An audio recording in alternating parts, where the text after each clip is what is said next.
राधे दोस्तों, आज हम उस बारे में बात करेंगे जो कभी न कभी हर भक्त के मन में जरूर आया है। आखिर राधा जी या रुक्मणी जी कौन थी पिछले जन्म में सीता माता? आइए इसका जवाब ढूंढने की कोशिश करते हैं। पहले ऐसे स्रोत देखते हैं जिसमें रुक्मणी जी को सीता माता कहा गया है।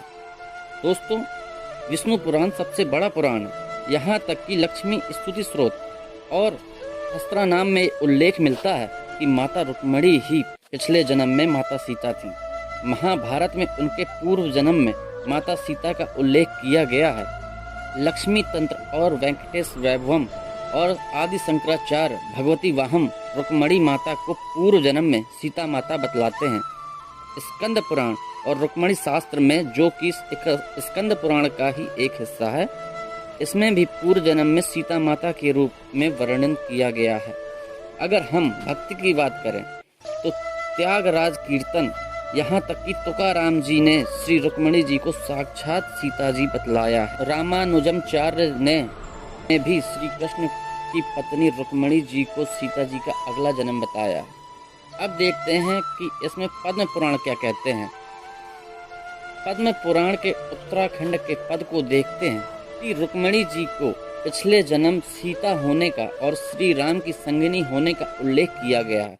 अब देखते हैं रुक्मणी अष्टम को इसमें साफ तौर से कहा गया है कि आप यानी रुक्मणी जी इस ब्रह्मांड की माता हैं। आप जानकी देवी हैं।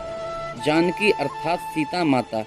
आप सबसे महत्वपूर्ण प्रमाण जो शाश्वत ये सिद्ध करता है कि रुक्मणी माता पिछले जन्म में माता सीता थी, जो कि हैं भक्त हनुमान, जो भक्त शिरोमणि हैं। भगवान राम और सीता का हनुमान से बड़ा भक्त कोई नहीं है और ना हो सकता है। जब वे गुस्से में आए थे और श्री राम को कृष्ण रूप में पहचानने में असमर्थ थे तो वो उनसे लड़ना चाहते थे, परंतु जब उन्होंने रुक्मणी माता को देखा तो उन्होंने अपनी माता सीता को पहचानने में एक क्षण भी नहीं लगाया। ध्यान देने वाली बात यह है कि एक बच्चा अपनी माता को पहचानने में कभी असमर्थ नहीं हो सकता। माता रुक्मणी को देखकर माता सीता के रूप में उन्होंने स्वयं मान्यता दी। उन्हें देखकर वो तुरंत उनके पैरों पर गिर गए और क्षमा मांगी, क्योंकि वो त्रेता युग के प्रभु श्री राम को पहचान न सके, जो परम श्री कृष्ण के रूप में प्रकट हुए। दोस्तों, माता रुक्मणी ही थी जिन्होंने श्री हनुमान का क्रोध को शांत किया। हनुमान को सिर्फ एक शब्द पुत्र ने उनको शांत कर दिया। हम अगर गहराई से जांच करें तो प्रत्येक तंत्र जो श्री विष्णु और माता लक्ष्मी से संबंधित है, प्रत्येक तंत्र में श्री रुक्मणी जी को विशेष जिक्र किया गया है। तो इससे में कोई संदेह नहीं है, ना ही होना चाहिए कि रुक्मणी देवी सीता का पुनर्जन्म योग में प्रत्येक भक्त को द्वापर युग के कृष्ण रुक्मणी को राम और सीता के रूप में जरूर पूजा करनी चाहिए। तो दोस्तों, अब बात करते हैं राधा जी की। आखिर राधा कौन थी? इसका मतलब ये है कि राधा जी सीता नहीं है, वो लक्ष्मी नहीं है और हम राधा रानी का अनादर कर रहे हैं? जवाब है बिल्कुल भी नहीं। दोस्त, माता रुक्मणी को सीता माता बतलाने से या कहने से राधा रानी का अपमान बिल्कुल भी नहीं है, ना ही ये हो सकता है। राधा जी को सर्वेश्वरी कहा जाता है।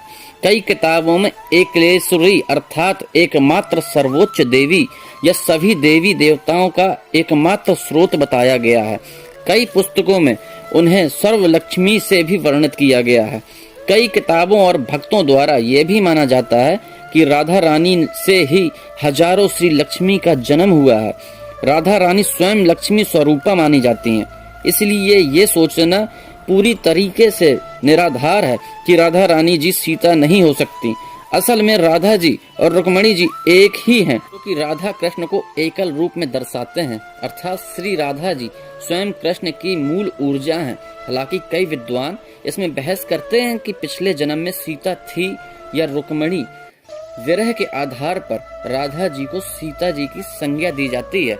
दोस्तों, ये विवाद चलता ही रहेगा और अगर आप ऐसी ही वीडियो पसंद करते हैं तो ये वीडियो जरूर लाइक करिए और इसको शेयर जरूर करिए और चैनल को सब्सक्राइब करिए।